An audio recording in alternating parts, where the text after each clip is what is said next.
Irreverent, entertaining, cool. You're listening to LA Talk Radio.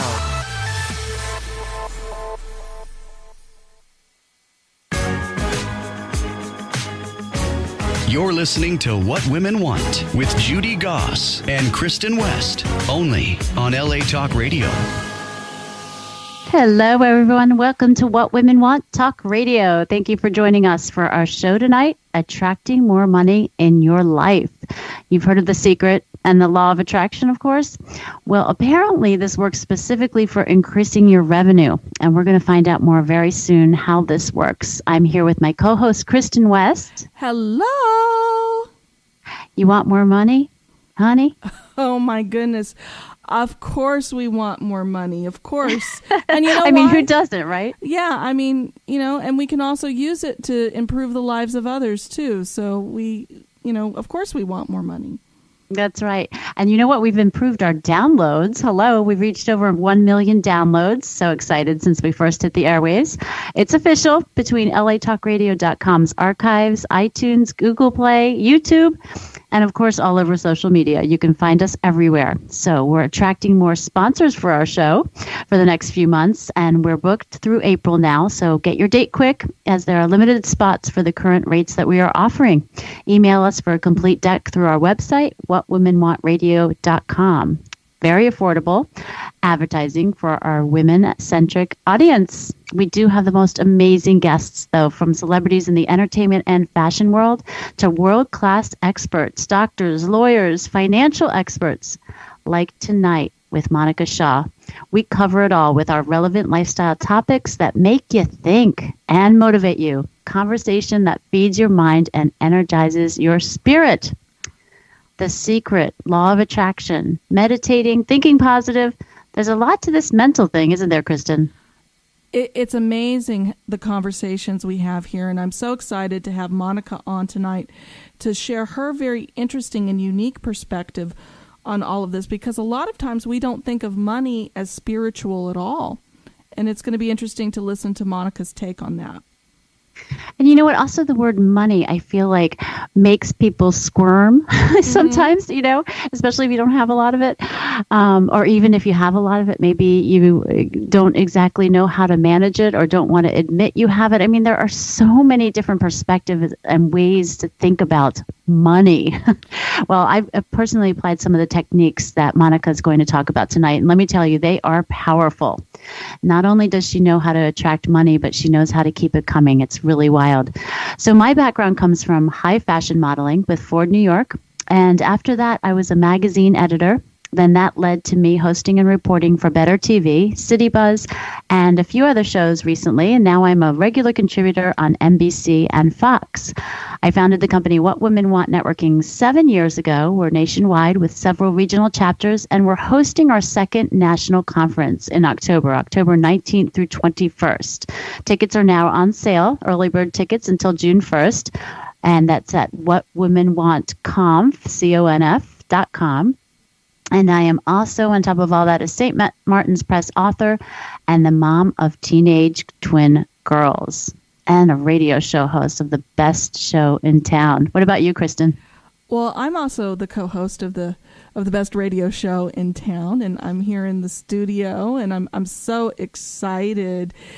Who you got there? I've got my mom with me. Mom, say hi. Good evening, everyone. Hey, Mom. She came in all the way from Texas, and we've been having a whirlwind tour. And it's been so exciting to see her and share this experience with her. And she's a regular listener now, and especially with all of her friends back at home. They kind of make a little party of it, I understand. We love our listeners back in Texas. Hey, everybody. Mm-hmm. And it's been interesting. I had Judy last week. Of course, I went to the L.A. premiere of Leslie Zemeckis' movie, Mabel, Tiger Trainer. I'm so excited for you to see this movie, too. Oh, my gosh. I can't wait. On the 27th, I'm going to the New York City premiere at the MoMA. It's going to be amazing. It is. You're going to love it. And we also, so besides doing that and having that wonderful experience with Leslie and having the joy and the privilege of meeting her in person, I also just shot out a few more episodes of Horror Talk, and those are in the editing bay right now. And The Lich is also in post-production. So we've got a lot of good stuff in the pipeline. I love it. So exciting. Such a glamorous life you lead. Well, there's all sorts of mundane tasks too in that, but you get what you ask for, and you manifest what you want in your life. And I'm sure Monica's going to point us in the right direction too on that. I can't wait. And first, I'd like to thank our sponsor, Dr. Howard Sobel. As time evolves, so does your skin. Caring for it is an evolving art that requires skillful science, an eye for detail, and a masterful touch. At Sobel Skin, Dr. Howard Sobel in New York City combines the latest advances with decades of experience to provide cosmetic dermatological solutions for wrinkles, skin pigmentation, thinning hair, non-surgical fat reduction, tattoo removal, and skin tightening. So visit sobelskin.com or call 212-288-0060. Be you, but better. Now we're going to learn how to better our bucks with Monica Shah from Revenue Breakthrough. Monica is a 7-figure business mentor with an MBA from the Kellogg School of Management. She shows entrepreneurs how to earn more and handle their money in simple, practical ways that lead to more freedom, meaning, and impact, because who doesn't want that? She believes every woman should have a bank account with her name on it and know how to fill it with the money she needs to live the life that she wants. Welcome back to the show, Monica. I'm so excited to be here. Thank you.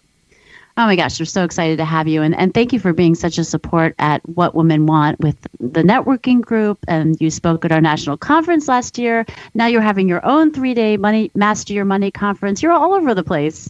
It's true. It's fun to be everywhere, and it's so fun to support women making money.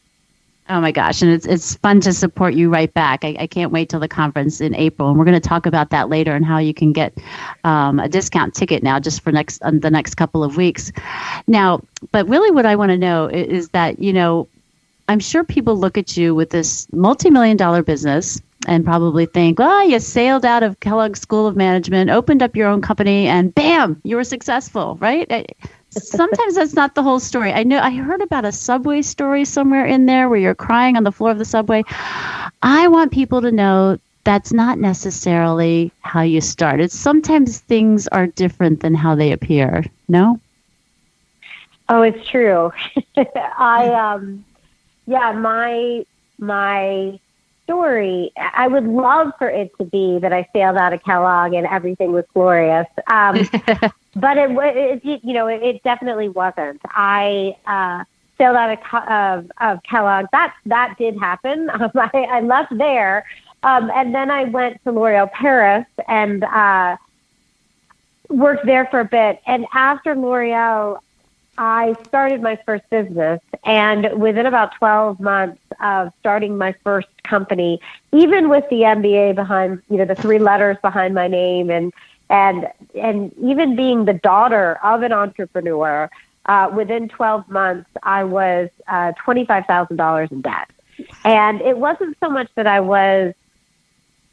was bad debt. It was good debt. I was using money to spend things for my business and what I needed to grow. It's just that I didn't know how to generate money. And I think that's what a lot of entrepreneurs go through, is that they see this sort of money dwindling. And so I did what every good entrepreneur does in New York, who's trying to hustle up some money. I read Time Out on 12 ways you could make money, and I started doing them.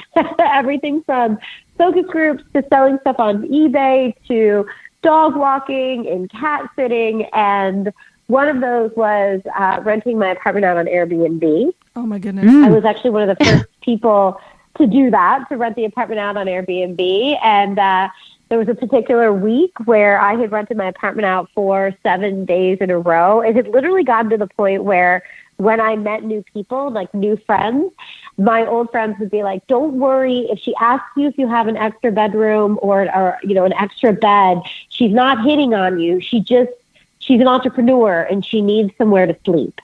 And so ultimately, I was always in searching of an extra bedroom. Wait, so what exactly were you trying to do at this point with your business? I was trying to generate extra money by renting my apartment out. Oh, that was your business. You were trying to just kind of grab at anything you could? Exactly. Grabbing at anything that I possibly could. You know, I think what you've just described, being fresh out of college, obviously talented, bright, hopeful, is the predicament of so many of our students today, coming out of our colleges and universities, having to deal with the debt. And you have an MBA from Kellogg, which is a very prestigious school. What didn't your education teach you about being an entrepreneur? Well, it was funny because it gave me the skills of how to work for other companies, and it gave me the skills of how to sell for other companies, but it didn't really teach me much about money and how to sell for myself. And it got to the point where I finally one day was so tired and fed up with this whole figuring out other ways to make money, including renting my apartment out, that it was sort of one day that I had been renting my apartment out for a week, and I got on the subway to go home, and I had bags on my I had 2 bags on each shoulder and a bag across my chest and a roller bag, and I'm walking up the stairs of the subway in New York, and I get to the top of the stairs, and the subway was closed. The stairs were closed to get to street level. I'm sorry, the escalator was closed, not the stairs. That would have been difficult. And I was going to say, wow, the door really did close on you, didn't it? Yeah, exactly. The elevator was broken down that day, and so I had to take the stairs, and there were 4 more flights of stairs to get to street level. And here I was with my 6 different bags, and I realized, at that moment that I was really tired. And I sat down on the subway floor, and you've hit rock bottom when you sit down on the New York subway floor. No kidding. And I could just feel the tears, and it was really, that's when I got very clear that I had to figure out the money piece of things, because I had learned a lot about how to the theories of business and what you could do for other people or how to get along within a community or a culture, but I hadn't really learned how to ask for and generate money for myself. And so what I did was I spent the next 12 months, I gave myself a year to figure out how I was going to generate money and to be able to accumulate it and to be able to pay off my debt. And within those 12 months, I learned 5 really important steps to generating money. And within those 12 months, I was able to pay off the $25,000 in debt. I put $12,000 in the bank. And then we doubled or tripled our revenue every year, leading to us becoming a 7-figure company in 2013. And what I love about what I do now is that, Kristin, it's not just people graduating from college and universities that have that issue. There's so many entrepreneurs that I meet that say to me, Monica, if I could just, this whole business thing, and people who have regular jobs who say to me, this career thing, it's all well and good, but I'm just not making enough. And entrepreneurs who say, I wish I could just figure out the money piece of this that makes everything so difficult. I think what I think what you're speaking to is this feeling of overwhelm, and I know I've experienced it personally. And sometimes when you're venturing into new territory of working for yourself, creating your own business, establishing your own brand, it can be really taxing. And what do you think the key is to getting control of an overwhelming circumstance like what you experienced on that subway floor? Well, I think the definition of overwhelm is having so much on your plate or being so confused that you don't know what to do. Now, what's interesting is that we always have so much on our plate, right? But if you really think about it, when is there a moment when you don't have a ton on your plate? But yet there are some moments that are so much worse than others. And I think the key here to get out of overwhelm is clarity. And it's always clarity about what do you do first. Like, what is the first action? And what's the first action that actually works? And in the case of making money, the first action is shifting your relationship with money. Like, really understanding that for most of us, we don't actually, as much as we say we love money and we love to have money, we don't actually like looking at it. We don't like talking about it. And as long as we're carrying emotions about that around, it's very difficult to attract it freely and generate it in abundance. Not to mention all the germs that you think about when you when money is touching everyone's hands and you touch it and then think, to yourself, you could get sick. I mean, that's going to have something to do with it also. Obviously I have issues. So, well, there's that word dirty, and dirty takes on this, be careful after you've handled money. But then there's this idea. Be careful how you touch it, right? Right. Be careful how you touch it. Wash your hands after you've handled a lot of cash. But then there's also this idea that some money is dirty, and can be accumulated in dirty ways. And I bring this up with a big bit of caution, is that a lot of times there is some religious thought out there that also teaches you that it's not necessarily right for you to have money, that there is a sort of a poverty, a pursuit, that you're not supposed to pursue money. And greed is greed. Type of feeling, right? Something that you have to be, yeah. Right. And greed is greed. Let's just be real here, okay? Because most of the people saying that are rich anyway.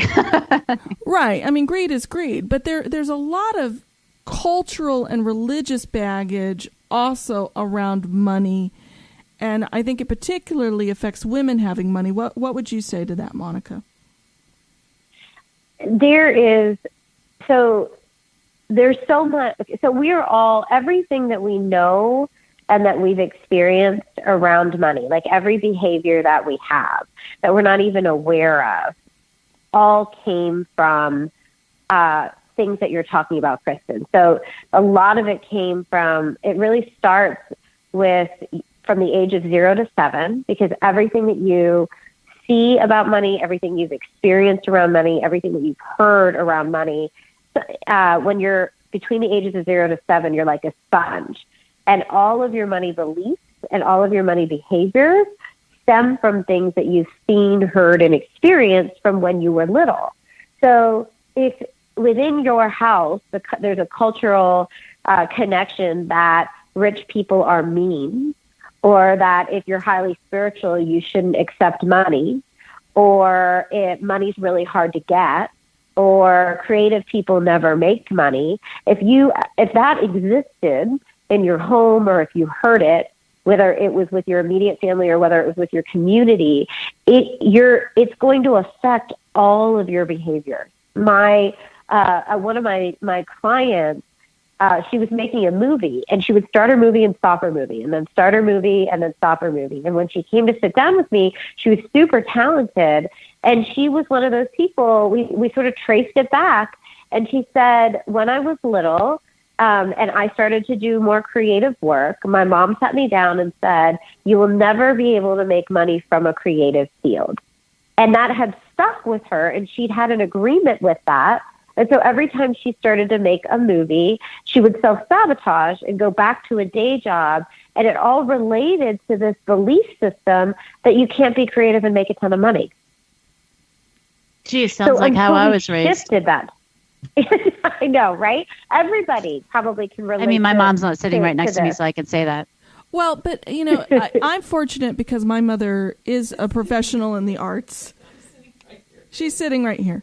But You're so lucky. She's a professional in the arts. She's a career musician and has always encouraged me to be who I am and do what I need to do to express myself. And by the way, Mom, you did such a great job. Thank you so much. I think I did okay, too. Yes, Mom, you did. So for me, though, there is, in Hollywood in particular, this glamorization of the starving artist that still has to be overcome. Even above and beyond what I may experience personally. There is a sort of a glamorization of that in the culture that has to be overcome. Do you think, Monica, that there's absolutely? Oh, go ahead. I mean, well, that's another belief system, which is it's not if you're creative you can't make money. It's if you are a successful creative, then you can't show your money because then you're going against, then you're going against the sort of starving artist sort of thing. Then you're not a true artist. You're not a true artist if you have a ton of money. So again, it's another set of beliefs that go both ways. You can't, nobody wants to be a starving artist, but then once they are a wealthy artist, they don't want to claim that they're a wealthy artist because then they're not a true artist. So, I mean, it's interesting. We have complete cultural sets of beliefs around money for everything. Art and creativity is just one aspect of it. There's beliefs, in the spiritual community, there's beliefs around it's not spiritual to even ask for money or to receive it. So it's just important that we become aware of where, like for each of us individually, where did it come from? I know for me, when I was little, I used to go with my dad to the office every Saturday, and he would let me sit on top of his work table. He had a big conference table, and I would color on the top of the table, and he would go through his mail, like his pile of mail and bills every week. And, it wasn't until about 4 years ago where I realized for some reason, every Saturday, I would spend the Saturday going through my bills and mail. I was like, one day I was like, I don't want to do this on a Saturday. I actually just want to sleep in and do nothing on a Saturday. Why do I always feel like I have to do this? And I traced it back to doing it with my dad when I was little. Like, that's when you look through your bills. So it's interesting how almost everything that we experience around money can be traced back to a societal belief or a family belief or even a traumatic belief that's happened later in life. Now, that's what I find fascinating about the way you coach people is this combination of psychological, spiritual training along with the money factor, right? I've interviewed and spent a lot of time with financial experts, and they're absolutely fantastic the way they teach you to handle your money and save it and things like that. But you have a different twist on your coaching. Can you talk a little bit about that? Sure. What I bring into things is a spiritual side to the coaching. And it's one where there's what happens when you're building a business or when you're growing is ultimately you're going to hit your fears. You're going to hit walls. And you can sort of brute force your way through those walls with trying to do more and be more and learn more and work harder.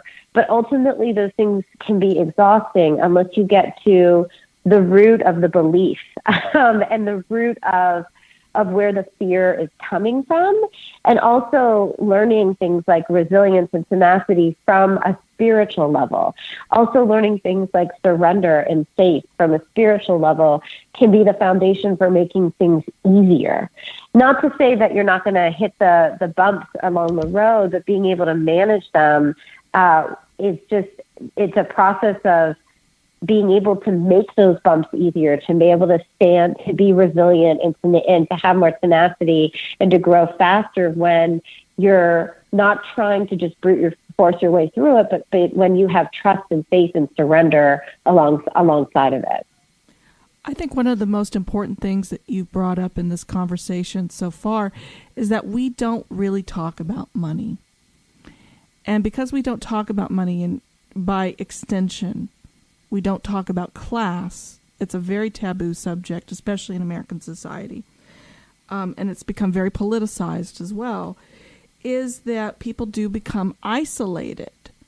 And we're not talking to each other as much anymore as we used to. We don't have an imperative to go all meet around the community well or the marketplace, which drove less advanced societies is meeting in the marketplace to do commerce. Now we just kind of sit behind our computer and like and retweet and whatever. And you have a very interesting idea about on your website you emphasize how it's very important not to be isolated.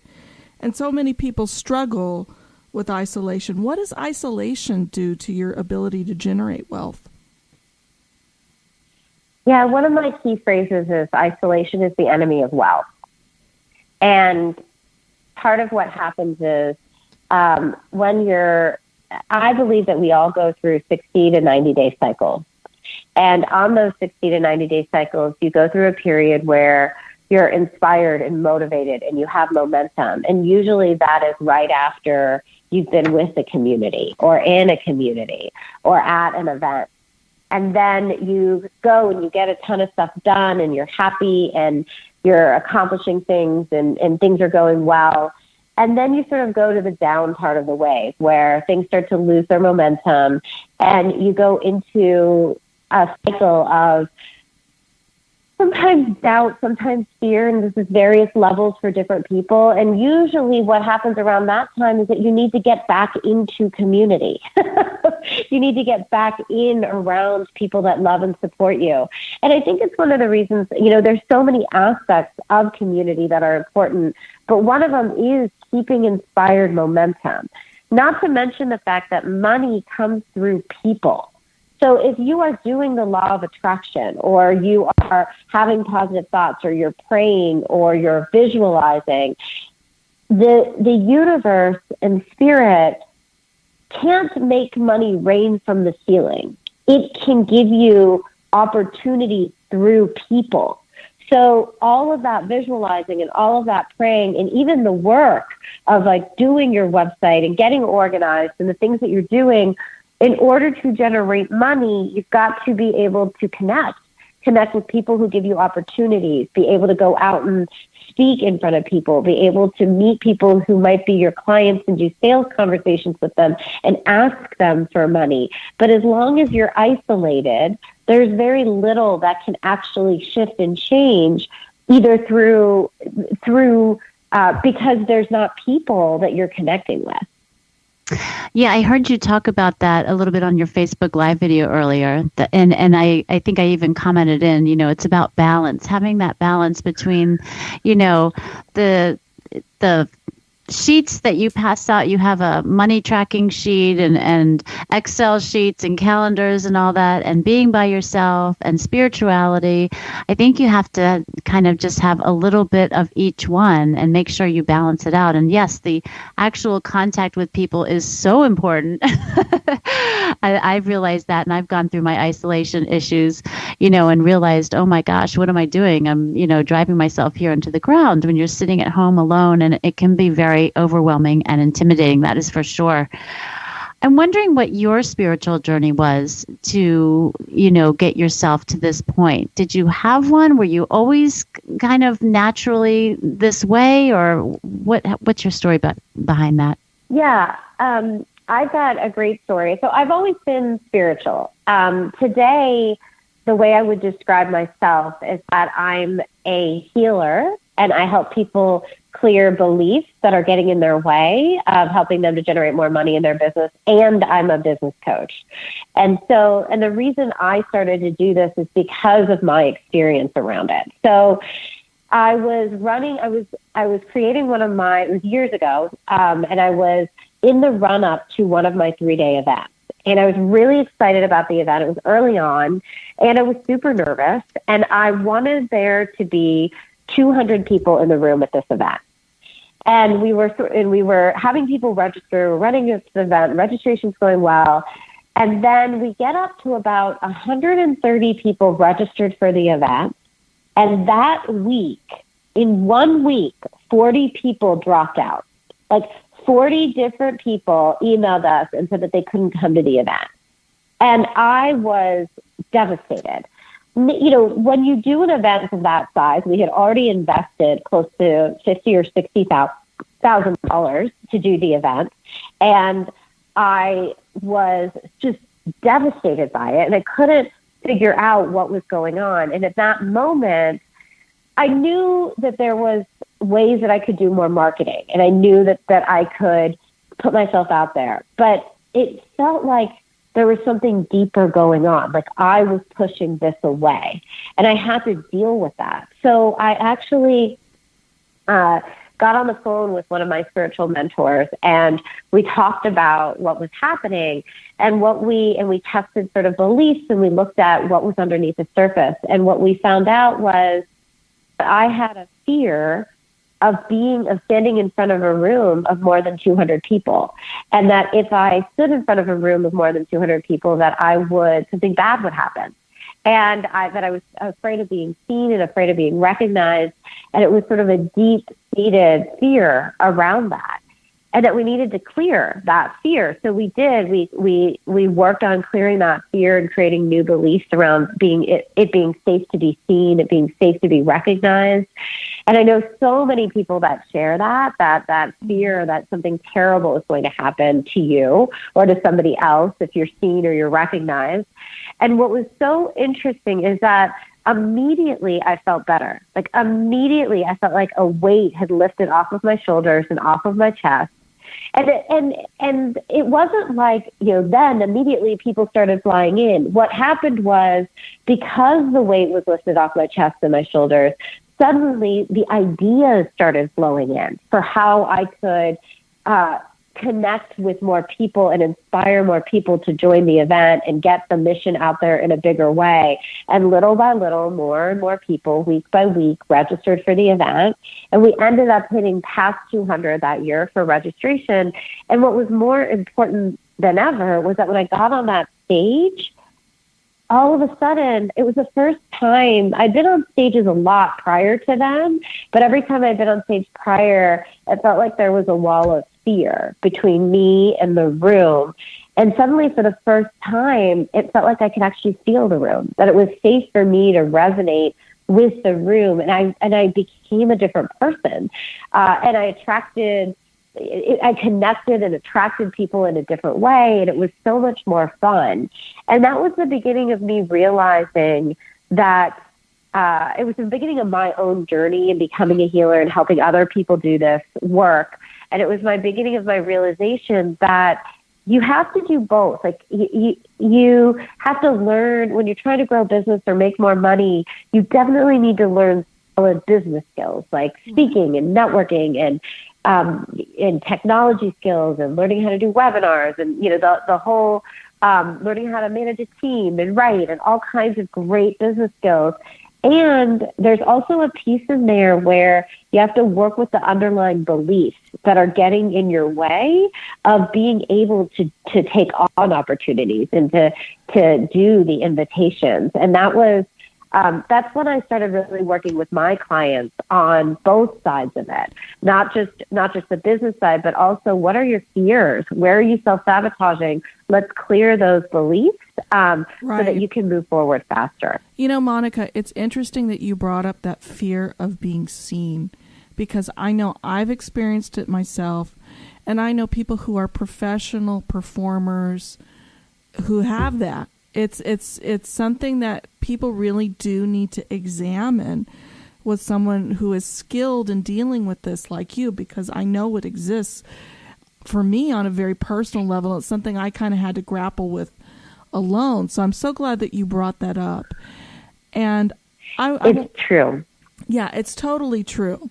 And you kind of have to dig a little bit deeper if you've been self-sabotaging in any sort of presentation or performance-oriented situation.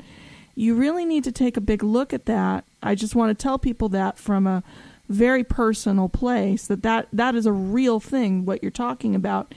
Now, you also do 3-day events. I'm sure you have some tips and advice on that. Can you give us a peek into what doing a multi-day event is like?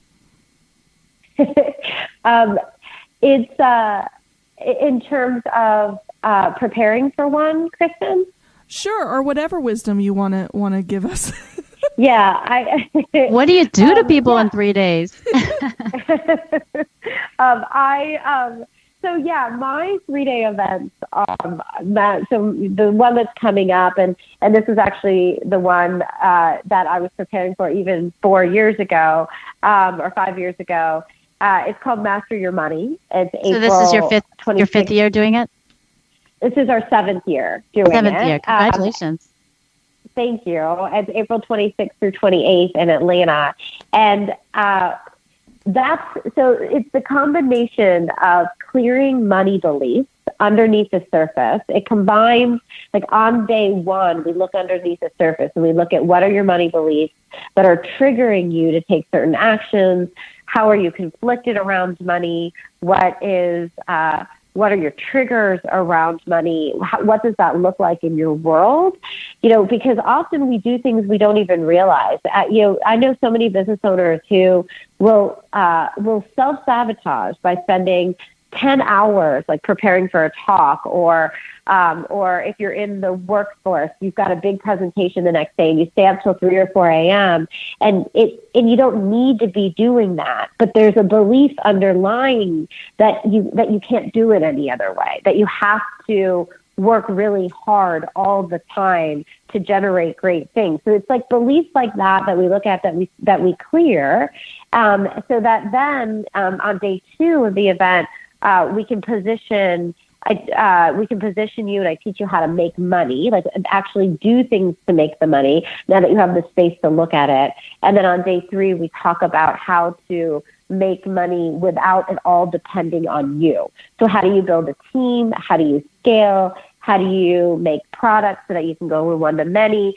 How do you sell so that ultimately you're not just making money and then working your little tail off, but that you can actually make money and enjoy it and live a lifestyle that is amazing. Now, you also do a speaking masterclass, and we brought up stage fright, and we brought up this fear of being seen. And I know speaking is so essential to really moving up and getting not only fortune, but I would say fame in your area of endeavor. What issue besides stage fright do women have about speaking in front of a group? Have you found teaching this masterclass that you do? Well, so it's interesting because most of us are empathic and intuitive in some way. And so when I say empathic, I mean that you pick up on other people's emotions. And when I say intuitive, it means that you sort of get instructions from somewhere and follow them, right? Whether it's your higher self or the universe or creator. And what I find is that a lot of speakers don't necessarily know how to really use their empathic and intuitive natures to connect to a room. So they end up standing in front of a room and getting really nervous, getting really caught in their head, but they're not actually resonating with the room. And if you think about the speakers that you love, that you remember, you probably don't remember them because they were slick and professional and because they followed a PowerPoint presentation perfectly. You remember them because they told a story that made you cry, or because they made you laugh, or even maybe because they made a mistake, or they, tripped on something, but they just handled it with such grace that it was really endearing to you. And that's called resonance. And the only way that you can really create resonance in front of a room is when you really start to be able to connect to your own emotions and then connect to an audience from a heart place. And I find that after, one of the great ways to deal with the fear of public speaking is to actually start feeling the room. And that's what I teach at the Speaking Masterclass, is how do you, in a heart-to-heart way, really connect to the room. And that's where speakers struggle, is they're so interested in appearing perfect and interested in, having the perfect presentation that they forget that the real gift that you give to the room is yourself, is the energy of you, and really putting your energy out to the room. So we work on that quite a bit. And for people that are afraid of being seen, or even if you love being seen and you're a total extrovert, the ability to connect to any room that you walk into becomes an amazing gift that you give every room, and a gift that you give yourself. Yeah, and it's not just getting up on stage. It's walking into an event, walking into a networking event, or an interview, or whatever you're doing. That sense of connection and feeling the room and walking in there with confidence and a flair of personality, it really counts. And that's really important to someone who, in any kind of business, really. Yeah, there's absolutely. It's getting out of your own way. Mm-hmm. I think sometimes people say, connect. you know what I find, Monica, is that sometimes people say to me, oh, speaking, yeah, that's for coaches or that's for, a certain type of industry. But this is something really everyone needs to know about, just like increasing your revenue. I feel like it's something that people don't realize, like the money stigma thing, like we have blocks and we don't know about it, that we need to work through. Absolutely. And just connecting, right? It's a basic skill of sort of how to be able to make true and authentic connections without being afraid. Being afraid that you're going to be found out or that you're going to be seen or that you're going to be overwhelmed by other people's energy. So how can we get tickets to this Master Your Money? So Master Your Money is happening in Atlanta. It's April 26th through 28th. And to get tickets, you go to revenuebreakthrough.com/money, revenuebreakthrough.com/money. And right now, the tickets are $395, Judy, but I'd love to offer your listeners a gift, a savings on the tickets so that they can, to make it easier to come and join me. My mission this year is to change the money conversation for 5,000 women on the planet. And so in order to do that, we have to be in one room and learn a different way to talk about it. So if you would like to join me, and I'd like to offer you $300 off for your ticket. So what you would do is put in Save 300 in the coupon code box. It's where it says coupon code when you get to revenuebreakthrough.com/money. Save 300, SAVE 300. Yes, is the coupon code. And what hotel is it taking place at? It's at the American Hotel, which is a DoubleTree hotel, and it's in downtown Atlanta. And we have a special hotel rate of $149 a night for those that want to stay at the hotel while they're at the conference. And Atlanta is so easy to get in and out of, too. So it's perfect to have it down there. Oh, my gosh, this is going to be so fantastic. So I want to end with just a couple of, takeaway tips that our listeners can have from your wisdom of doing all this. We got into so many subjects on the spiritual and the financial side. If someone right now is listening to you and saying, oh my gosh, I have to get to that conference and get, learn everything that Monica has to teach me in those 3 days. But until I get there, what are the first one or two things I can do to get that clarity that you were talking about in the beginning? So one thing that I love to suggest that is just a sort of direct and straight way to start generating more revenue is to track your revenue. So what I recommend is that you just get a piece of paper, number it 1 through 31, and that stands for the days of the month. At the top of the piece of the paper, write your 60-day money goals. And this is for every business. I even have people doing it who aren't entrepreneurs. It really works. And so you put your 60-day money goal at the top, and then every single day of the month, so if it's the 5th of the month, you record how much revenue you generated. So if you generated $3,000 on the 5th of the month, you write $3,000. Now, if it's the 6th of the month and you didn't generate, then you put 0 there. So every day you get into the habit of tracking your revenue and adding it up and seeing how you're doing in relation to your 60-day goal.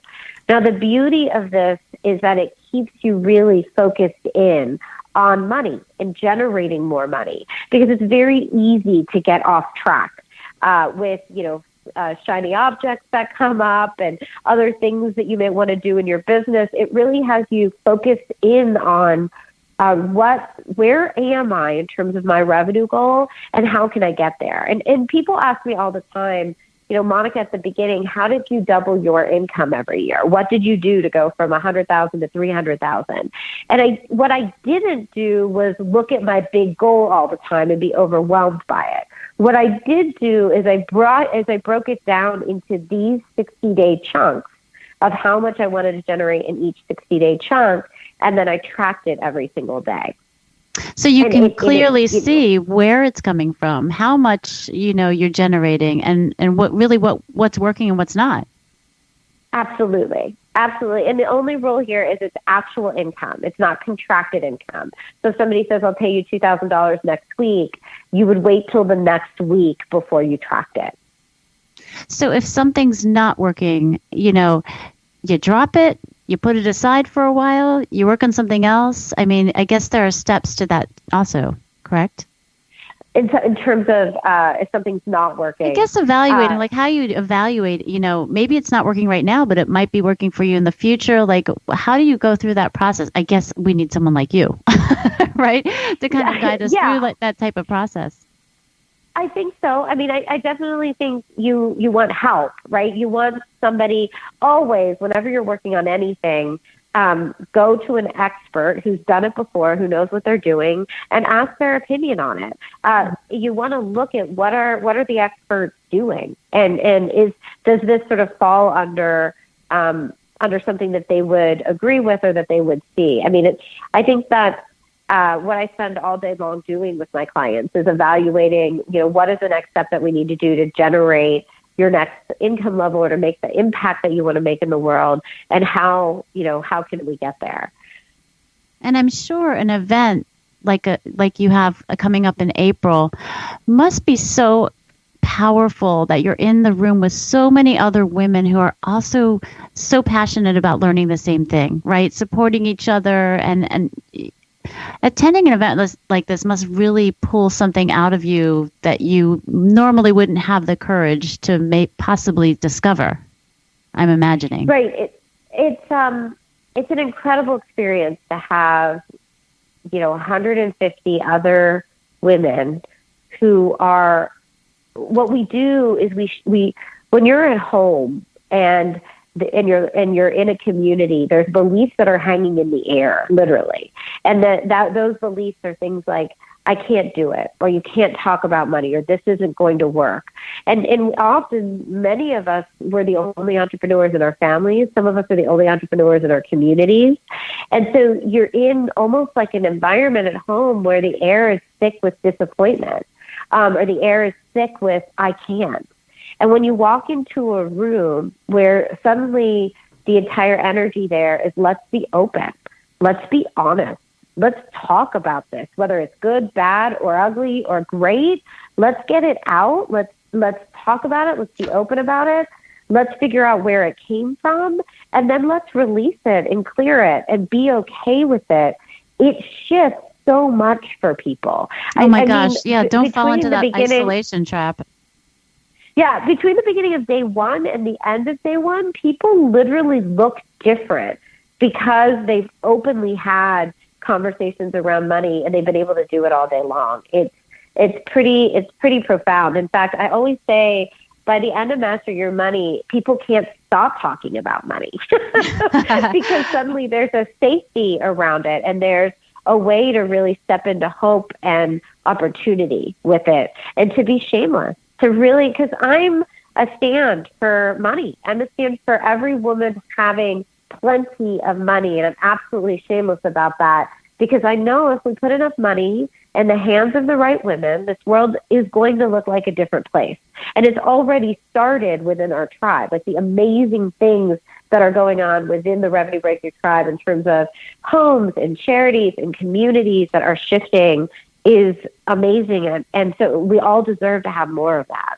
I'm sure it's absolutely magical. And thank you so much for coming on the show and talking about, so candidly your life and your learning experiences. And can we go to revenuebreakthrough.com to find tickets and put in the Save 300 coupon code for Master Your Money in April? Okay. Yeah, it's revenuebreakthrough.com/money. Okay, excellent. I love it. Well, thank you so much again, Monica, for coming on the show. And you're going to have a fantastic event. I'm going to be there. I'm so excited. And we will talk to you soon. Awesome. Thank you so much. This was such a pleasure. And next week we have Tosca Musk. Elon Musk's sister. We're going to see what she is creating here with her passion flicks, and Peggy Lane, an award-winning actress and producer, who's producing an award-winning series called Donna on the Go as well. These women are making game-changing things happen, and it's so amazing to have everyone on the show and talking about what they're doing. And for everyone else who's listening this evening, remember, subscribe to us on YouTube. Go to whatwomenwantradio.com for more, and have a good night. You're listening to What Women Want with Judy Goss and Kristin West, only on LA Talk Radio.